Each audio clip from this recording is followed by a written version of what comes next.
Applause came late to Darl Barks, but when it came, it was like rolling thunder. To honor the genius of a 20th century master of fine art and storytelling, March 27, 1996. Carl, it's my privilege to honor you tonight with the E Award. Please accept it on our behalf. On his 95th birthday, Darl Barks was certified a legend among animators.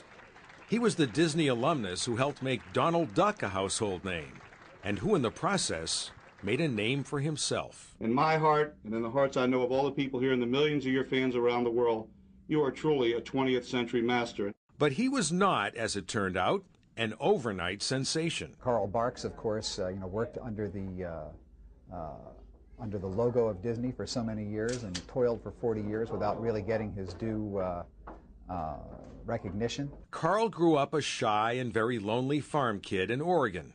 His family moved around a lot. He had few friends, and to make matters worse, he developed hearing problems early, and they dogged him for the rest of his life.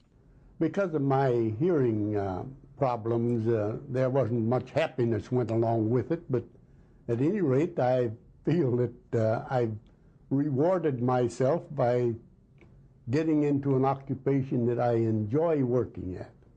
His salvation, he said often, was a little humor and a God-given talent. I liked to draw, and I didn't like to do all the other jobs I had to do for a living. And whenever evening came, I would practice drawing and cartooning and trying to learn everything I could about cartooning. And eventually I got good enough at cartooning to sell one or two cartoons, and then I was able to quit these obnoxious jobs I had. After many false starts, Darl found himself as an in-betweener for the Disney studios in California. The year was 1935, and Darl was grateful for the job at a time when the nation was still shaking off the remnants of the Depression.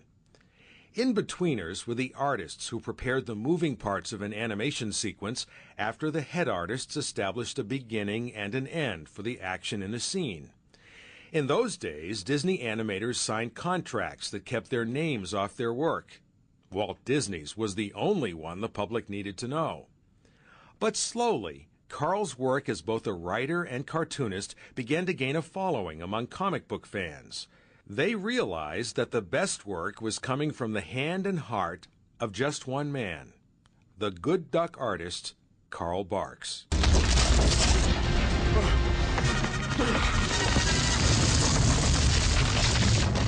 According to director Steven Spielberg, a Darl Barks story inspired one of the most famous movie scenes in history, the giant boulder chasing Indiana Jones. And Darl's fame spread to other parts of the world, where he is revered even today. In Europe, he is almost a deity.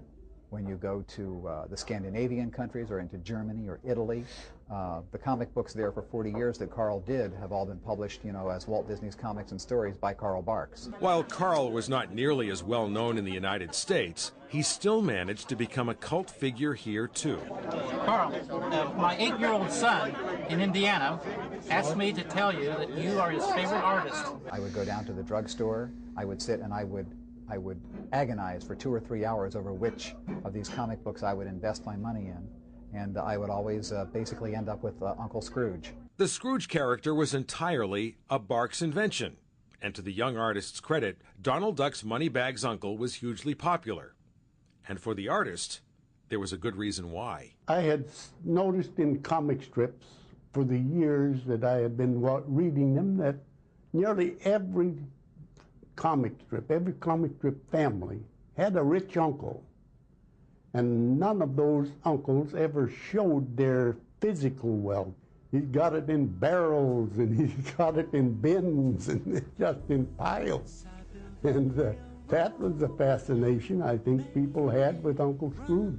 Darl was simply giving the public what it wanted, a fantasy about wealth at a time when memories of the great stock market crash were still fresh. Once I built a railroad, now it's done. Brother, can you spare a dime?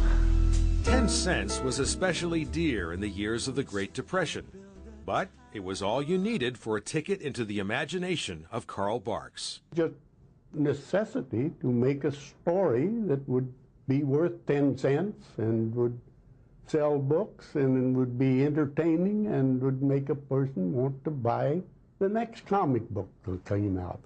He dreamed up a place called Duckburg and populated it with characters like Donald Duck's lucky cousin Gladstone Gander, inventor Gyro Gearloose, the Beagle Boys, Daisy Duck's nieces April, May, and June, and many others. But his bread and butter were Donald and his Uncle Scrooge. I know that I have the same feeling about spending money that Uncle Scrooge has. And as for Donald, I can understand him because there are times when I feel like getting on somebody's nerves, but I don't have the courage that Donald does. He just goes out and bravely makes an enemy out of everybody he meets. Donald Duck wasn't always the most lovable cartoon character, and that's a spin we don't see often in entertainment geared to children. He was also a drifter, moving from job to job, much as Carl had done as a young man. Long before the arrival of graphic novels, the Carl Barks stories were deeply felt morality tales, driven by hardship and disappointment, invention and triumph. It was a narrative Carl knew by heart, but the stories were hardly easy. I think that writing the stories was one of the things that made the work easy. Of course, writing the stories is the hardest part of it. I was more interested in stories that I could write myself than in anybody else's stories, and I could illustrate them so much better. And then one day he retired, at least as an illustrator.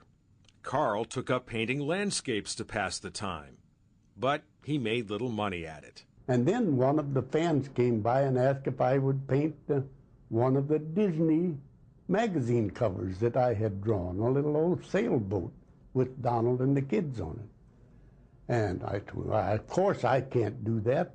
That's Disney's copyrighted material. Well, he said, try writing to Disney and see if they'll let you do it.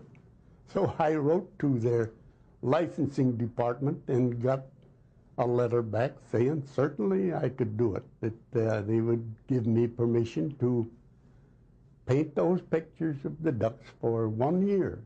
But his second career as a duck painter lasted almost 6 years. He finally gave it up after realizing that he couldn't fill all the orders, and that would disappoint his fans. Carl, here is the piece you did, of course, in 1935. Which brings us back to the Jeppe Museum tribute.